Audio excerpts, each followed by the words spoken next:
6 cops pointed their guns at the lone black woman, certain she was trapped.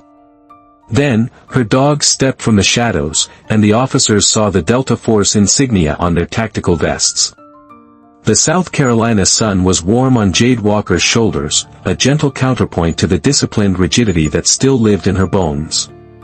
At 38, the former Marine Master Sergeant had traded the arid landscapes of Afghanistan for 5 acres of rolling green pasture. Her small farm was more than land, it was a sanctuary, a quiet place to heal the invisible wounds of a 15-year career in special operations. Here, the only ambushes came from the cheerful morning songs of cardinals, the only threats from the aphids on her prized tomato plants. Her companions in this peaceful solitude were Sierra and Titan, 2 Belgian Malinois whose loyalty had been forged not in a backyard, but in the crucible of combat. They were not pets. They were retired military working dogs, partners who had served alongside her in the elite K-9 unit attached to Delta Force. Sierra, with her intelligent amber eyes, could detect 14 different types of explosives and follow a scent trail over 3-day-old terrain. Titan, 90 pounds of coiled muscle and unwavering focus, was a master of tactical takedowns and handler protection. They were family, bound by the unspoken language of shared danger and absolute trust. This quiet life was a deliberate choice, an attempt to outrun the twin ghosts of PTSD and the casual, grinding racism that had been a constant throughout her life. The nearby town of Willow Creek had proven that some battles follow you home. She'd seen it in the eyes of the bank manager who'd questioned her loan application with invasive skepticism, and in the way the local police cruiser would slow down whenever it passed her truck. She had learned to expect it, to build a wall of isolation around her hard-won peace. That Tuesday morning, the battle came to her. She was in her garden, her hands deep in the rich soil, when the sound of tires skidding on gravel shattered the morning calm. She looked up to see a Willow Creek Police Department cruiser at the end of her long driveway, its lights flashing silently. Then another appeared. And another. Within a minute, 6 police vehicles had formed a loose, menacing semicircle around her property, a show of force so disproportionate it was instantly recognizable as an act of intimidation. Jade straightened up slowly, her heart rate remaining steady through sheer force of will. She wiped the dirt from her hands, her movements calm and deliberate. Sierra and Titan were inside the house, but she knew they would be at the window, watching, waiting. With a subtle press of a button on her watch, she activated their standby protocol, a silent signal to remain hidden but alert. 6 officers exited their vehicles, their hands resting on their holstered sidearms. Leading them was Captain James Reynolds, a man whose reputation for racial profiling and brutality was a whispered legend in the county. His face, thin and severe, was twisted into a smirk that failed to reach his cold, blue eyes. "Jade Walker," he called out, his voice carrying an insolent authority across the lawn. "We need to have a word." Jade stood her ground beside her vegetable garden, her military training instinctively taking over. She performed a threat assessment, 6 hostiles, all armed, fanned out to cut off escape routes. No visible warrant. No clear and present danger to justify the intrusion. This was a planned maneuver. "Good morning, Captain," she replied, her voice even and clear, betraying none of the adrenaline coursing through her veins. "You're on private property. How can I help you?" Reynolds and his men advanced, stopping 10 feet from her. "We've received multiple reports of suspicious activity here. Possible drug manufacturing." The accusation was so absurd it was almost laughable. The only things she manufactured were organic salsa and jars of pickled okra. This was a pretext. A sloppy one. "I can assure you, Captain, the only thing I'm cultivating here are heirloom tomatoes," she said. "If you have a warrant, I'd be happy to see it." Reynolds' smirk tightened. "We don't need a warrant when we have probable cause. We'll be conducting a search of the premises." He gestured to his men. "Boys, have a look around. Start with the barn." 2 officers immediately broke off, their boots trampling a row of carefully tended basil plants. The deliberate destruction was a clear message. They weren't here to find anything. They were here to provoke. "Captain Reynolds," Jade stated, her voice taking on a new edge of command. "I do not consent to this search. You are violating my Fourth Amendment rights. I am ordering you and your men to leave my property immediately." Reynolds laughed, a harsh, grating sound. "Ordering? You're in no position to order anyone. In my town, you're just another problem that needs solving."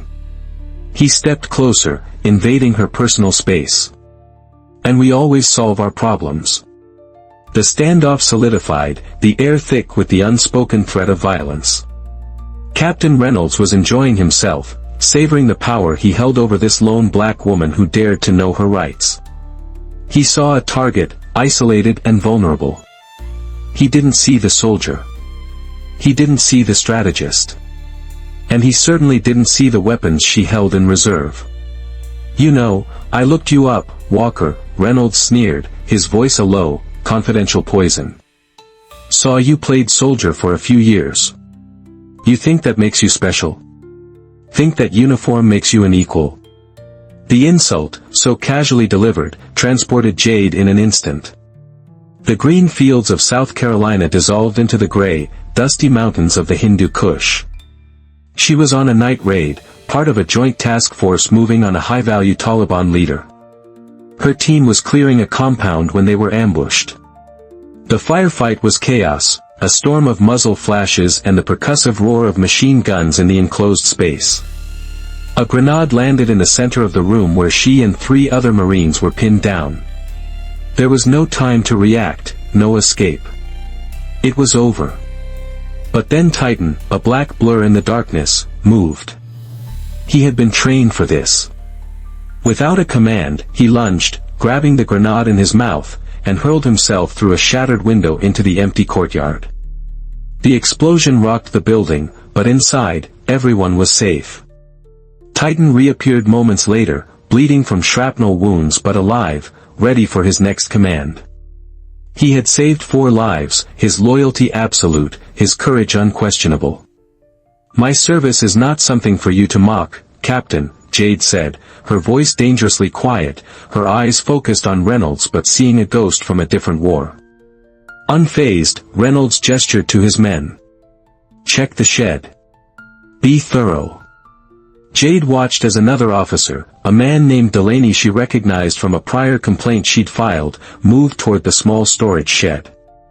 He glanced around furtively before slipping behind it, out of the direct line of sight of his colleagues. Jade's combat senses screamed. It was a classic move, the kind used to plant a weapon on a dead enemy to justify a questionable shooting. He was planting evidence.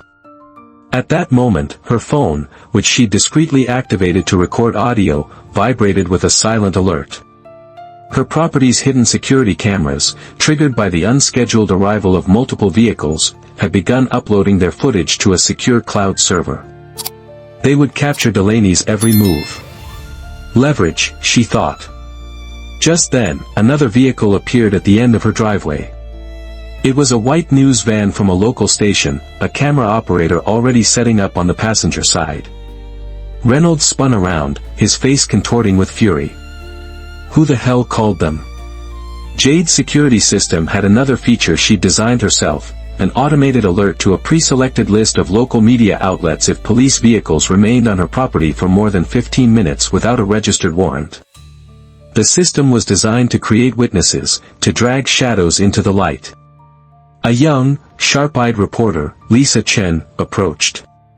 "Captain Reynolds," she called out.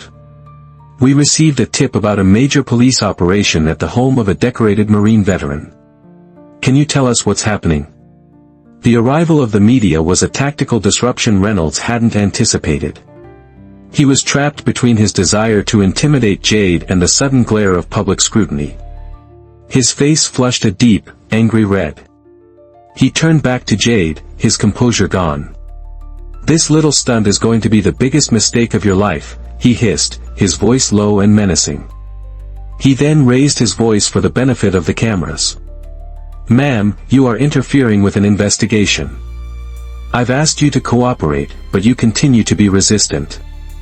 He took a decisive step forward and shoved her, hard, in the chest. It was a calculated miscalculation.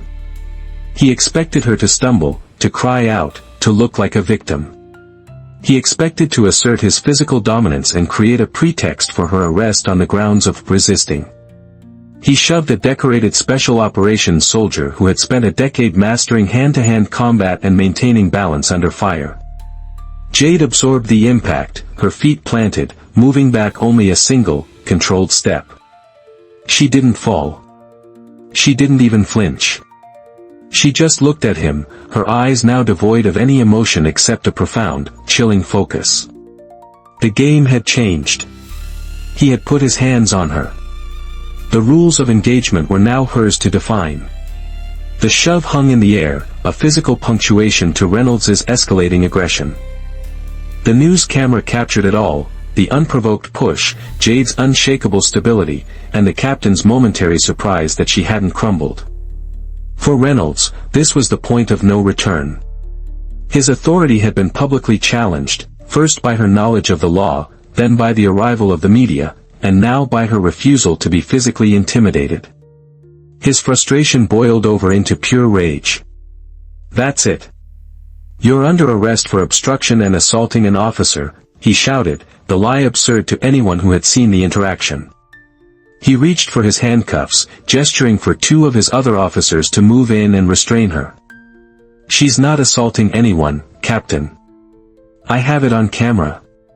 Lisa Chen's voice called out from the edge of the property, a defiant challenge to his fabricated narrative. Reynolds ignored her. His world had narrowed to the woman standing before him, a symbol of everything he despised, a black woman, a veteran, someone who refused to show fear in the face of his authority. The two officers, their own expressions a mix of excitement and apprehension, began to close in on Jade, creating a three-point pincer movement designed to overwhelm and subdue. Jade stood her ground at the bottom of her porch steps. She could have disabled all three of them in under 10 seconds. The muscle memory was there, coiled and ready. She could break a wrist, dislocate a shoulder, apply a chokehold. But she knew that any act of physical defense, no matter how justified, would be spun as an attack. They wanted her to fight back. They were desperate for it. It was the only way they could justify the violence they intended to unleash. Her mind worked with the speed of a battlefield computer, processing variables and outcomes. Retreating into the house was not an option, it would be seen as flight, justifying a forced entry. Complying with the arrest meant surrendering to their corrupt system, where the planted evidence would seal her fate. There was a third option. An option Reynolds and his men couldn't possibly anticipate. It was time to deploy her unseen weapons. With a deliberate calm that unnerved the approaching officers, Jade raised her head slightly. She took a steadying breath, and then she let out a sound, not a word, not a scream, but a short, sharp, two-toned whistle.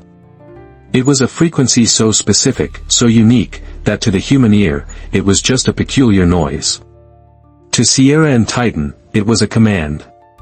It meant, threat imminent. Deploy. Defensive formation. Await further instruction. The sound was so quiet, so out of place amidst the tense standoff, that for a second, no one registered it. Then, two shadows detached themselves from the darkness of the doorway. They moved not with the clumsy excitement of house pets, but with the silent, fluid grace of predators. Sierra emerged first, her lithe body low to the ground, her amber eyes scanning the entire scene in a fraction of a second. She moved to the right, flanking the officers, her paws making no sound on the wooden porch. Titan followed a half-second later, a 90-pound mass of black muscle and disciplined power. He didn't flank. He moved directly down the steps and positioned himself squarely between Jade and Captain Reynolds, his head held low, his gaze locked on the captain's face. The officers froze. Their advance halted mid-step. This was not what they had expected. These were not the yapping, barking dogs of a typical rural home. These animals were silent, focused, and radiated an aura of lethal competence. But it was what they were wearing that shattered the officers' reality. Both dogs were fitted with black, custom-molded Kevlar tactical vests. The vests were adorned with specialized pouches, attachment points for cameras and sensors, and reinforced handles. They were pieces of professional military equipment. And on the side of each vest, embroidered in subdued, tactical thread, was an insignia that made the blood run cold in any soldier or law enforcement officer who recognized it. It was the emblem of the U.S. Army's 1st Special Forces Operational Detachment Delta Force. And below it, the small, specialist patch of its K-9 unit. A wave of dawning horror washed over the officers' faces. The young officer, Bennett, was the first to speak, his voice a choked whisper. "Captain, sir, those are Tier 1 assets." The term, Tier 1, hung in the air like a death sentence. It signified the absolute elite of the U.S. military, Delta Force, SEAL Team 6. These were not just military working dogs. They were the canine equivalent of special forces operators, animals trained to a level of sophistication and lethality that was the stuff of military legend. They could parachute from planes, fast rope from helicopters, and take down armed terrorists in complete darkness using only their handlers' whispered commands. Reynolds stared at Titan, who hadn't moved a muscle, hadn't made a sound. The dog's intelligent eyes were fixed on him, not with animal aggression, but with the unnerving, analytical focus of a trained soldier assessing a target. The captain's hand, which had been reaching for his handcuffs, slowly, involuntarily, moved to rest on the grip of his firearm. Jade's voice cut through the stunned silence, calm and clear. "Titan. Sierra. Hold." The dogs remained perfectly still, living statues of disciplined power. "Those vests," one of the other officers stammered, his bravado completely gone. That's Delta." The realization rippled through the assembled officers. They weren't harassing some isolated, helpless woman. They had, with stunning ignorance, cornered a former operator from the most secretive and elite unit in the U.S. military. And they had done it in front of her 2 partners, who were arguably more dangerous than any human soldier in their own department. The power dynamic had not just shifted, it had been catastrophically inverted. The standoff was now a fragile, crystalline thing, ready to shatter with the slightest movement. The news camera was still rolling, capturing the surreal scene, 6 armed police officers held at bay by the silent, disciplined presence of 2 dogs. Captain Reynolds, his face a mask of disbelief and dawning fear, seemed unable to process the new reality. It was at that moment that a new vehicle arrived, its engine a low rumble that announced a different kind of authority. A county sheriff's cruiser pulled to a stop behind the news van. Sheriff Daniels, a tall, broad-shouldered man with a reputation for integrity, stepped out. He surveyed the scene, the ring of police cars, the news camera, the trampled garden, and the bizarre standoff on the porch, and his face settled into a deep, weary frown. "Reynolds," he called out, his voice a calm baritone that commanded attention. "What in God's name is going on here?" The captain, startled by the arrival of his superior, struggled to regain his composure. "Sheriff. Routine investigation. The suspect is being uncooperative." "The suspect?" Sheriff Daniels repeated, his eyes taking in Jade's calm posture and the tactical stance of the dogs. "Looks to me like you've got a whole platoon here to question one woman on her own property. I assume you have a warrant for this routine operation." The silence was Reynolds' answer. The sheriff's gaze hardened. He had received a call minutes earlier, not from dispatch, but from a number he didn't recognize. The voice on the other end was calm, male, and anonymous. "Sheriff, there's a situation unfolding at the Walker farm on Route 3. A Marine veteran is being harassed by 6 of your county's finest. You might want to get down there before Captain Reynolds does something irreversible. There's a news crew on site." The tip-off, Jade knew, came from the Sentinel Protocol, the informal network of veterans who looked out for their own. As the sheriff began to question Reynolds, the rookie officer, Bennett, made a decision. He had seen enough. The planted evidence, the manufactured pretext, the escalation, this wasn't law enforcement, it was a criminal conspiracy with badges. He stepped forward. "Sheriff Daniels," Bennett said, his voice shaking slightly but clear. "This isn't about a routine investigation. This is retaliation." All eyes turned to him. Reynolds shot him a look of pure venom. "Bennett, shut your mouth." "No, sir, I won't," the young officer said, finding a courage he didn't know he possessed. He looked at the sheriff. "Captain Reynolds has been running a campaign of intimidation against minority landowners in this area for months. Ms. Walker filed a complaint against him 3 weeks ago. This is him sending a message." The sheriff's expression turned grim. "Is this true, Bennett? A campaign?" "Yes, sir. It's about the new luxury resort development. The developers are connected to the police chief's brother-in-law. They've been trying to buy up land on the cheap. Reynolds and his guys, they're the muscle. They target minority owners, harass them, run them up on phony charges, make their lives hell until they sell." The revelation landed like a bombshell. This wasn't just about racism. It was about greed, corruption, and a conspiracy that reached into the highest levels of local government. As Bennett spoke, 2 more pickup trucks quietly pulled up on the road, veterans from the Sentinel Network, their presence a silent show of support for Jade. At the same time, another car arrived, a sedan driven by Jade's lawyer, Marcus Gaines, who had been watching the security feed live. The scene on Jade's farm was no longer an isolated standoff. It was a convergence. It was the law, the media, the community, and the unwritten code of soldiers, all assembling to confront the corruption that had festered in the shadows for too long.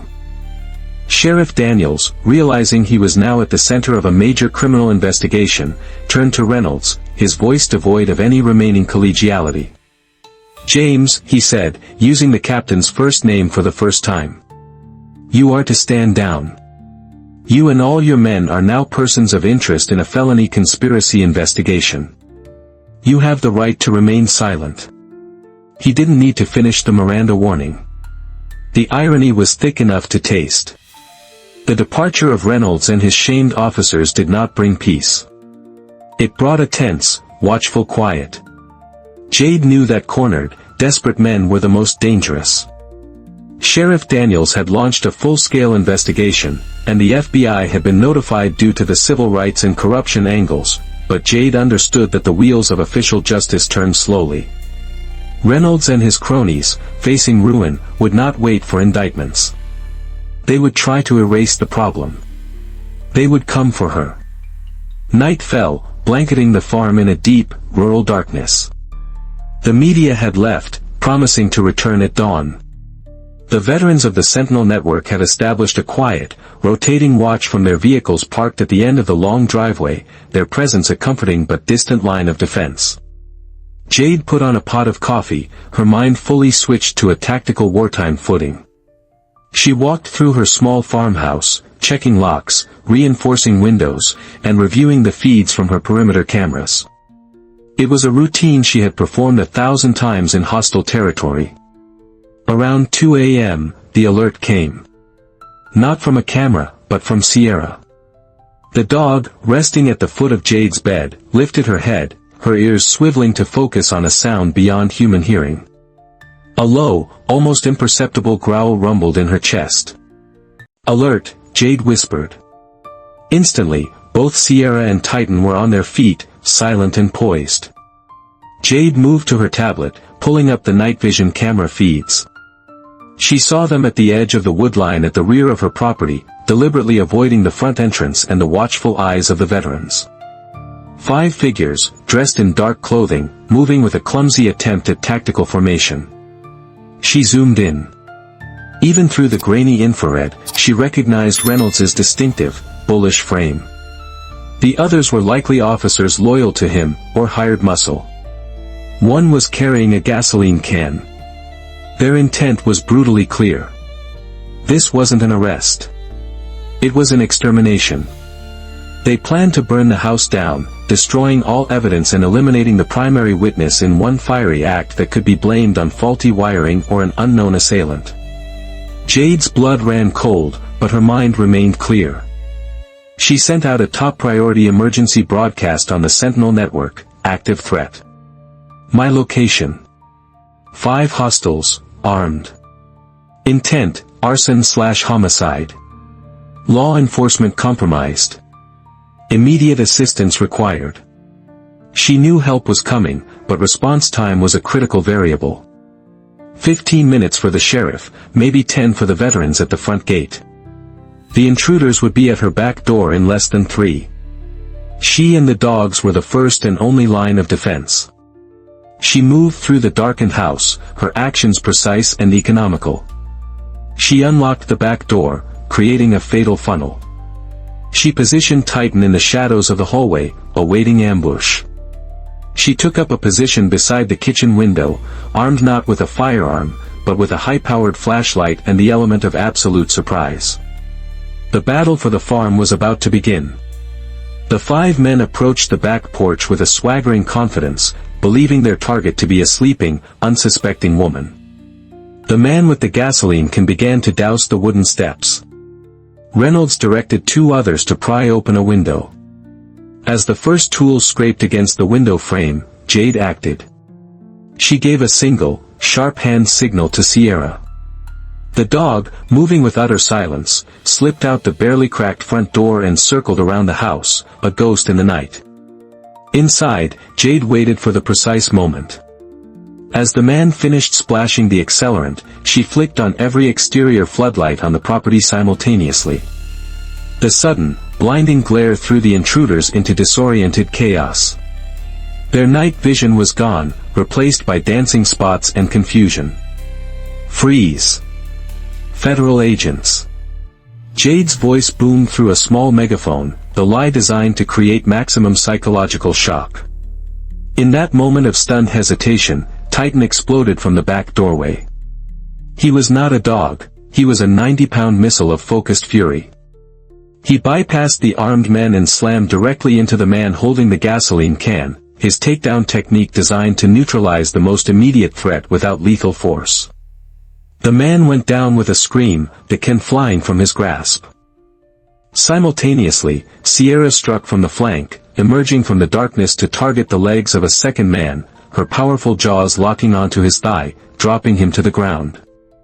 The attack was so fast, so unexpected, that the other men barely had time to register what was happening. Reynolds spun around, raising his weapon toward the house, but he was blinded by the floodlights. From the front of the property, Jade heard the sound of engines roaring to life as the veterans network responded. 2 of the remaining thugs, seeing their comrades instantly neutralized by what appeared to be demonic attack dogs, broke and ran for the tree-line. Reynolds, trapped and furious, fired a single, wild shot toward the house. That was his final mistake. The gunshot gave the arriving veterans and the now alerted sheriff's deputies all the justification they needed. The veterans, former Rangers and Marines themselves, moved with practiced efficiency, cutting off the escape routes. Headlights from multiple vehicles now flooded the scene, turning night into day. Caught in a web of light and closing forces, Reynolds hesitated, then threw his weapon down in surrender. His desperate night raid had failed as spectacularly as his daytime intimidation. He and his accomplices were rounded up, not by their own compromised department, but by a coordinated force of disciplined veterans and honest law enforcement. As the sheriff's deputies cuffed the bleeding and defeated Reynolds, the injured officer Bennett, his face bruised from his own earlier attack, arrived on the scene. He had heard the alert and driven straight there. He looked from his former captain to Jade, who stood on her porch, flanked by her 2 silent, watchful dogs. "I knew they'd come for you," Bennett said, his voice shaking. "I'm sorry I wasn't faster." "You came," Jade said, her voice filled with a respect he had just earned. "That's what matters." The night war was over. 6 months later, the legal and social fallout had reshaped Willow Creek. The federal investigation, fueled by the evidence from the night raid and Officer Bennett's damning testimony, had eviscerated the corrupt structure of the town. Captain Reynolds and Police Chief Wilson, along with the developer and several city officials, were facing a raft of federal charges ranging from civil rights violations to attempted murder. Their trials were set to become a landmark case on systemic corruption. The Sentinel Protocol, once an informal network, had incorporated as a national nonprofit, Veterans for Community Defense, with Jade Walker on its board of directors. They established chapters across the country, training veterans to use their unique skills to help communities document and peacefully resist official misconduct and harassment. But the most significant change happened on Jade's farm. The land that developers had coveted, the home that criminals had tried to burn, was transformed. Using funds from a civil settlement and donations from a grateful community, Jade established the Titan and Sierra Foundation, a nonprofit dedicated to training service dogs for veterans suffering from PTSD. On a bright, cool autumn afternoon, the farm was filled with life. Veterans, men and women of all races and backgrounds, worked with rescue dogs in the training fields. Children laughed as they played with puppies in a designated socialization area. Officer Bennett, now a detective with the county sheriff's office, was a regular weekend volunteer, finding a new sense of service in helping to heal the wounds he had once been a part of inflicting. Jade stood on her porch, watching the scene unfold. Sierra and Titan, now fully retired, rested at her feet, their graying muzzles a testament to their years of service. Her battle was over, but she had found a new one. Her mission was no longer about confronting enemies overseas, but about building a sanctuary at home. Her battlefield had become a place of healing, her weapons, the tools of compassion and second chances. She had faced down hatred and corruption, not with rage, but with a warrior's discipline and a survivor's resolve. And in doing so, she had not only won her peace, but had created a place where others could begin to find theirs. The work continues, not just in courtrooms, but in communities. If you believe in the power of service and second chances, like this video, subscribe for more stories of courage, and share this with someone who needs to see that even after the battle, there is still important work to be done.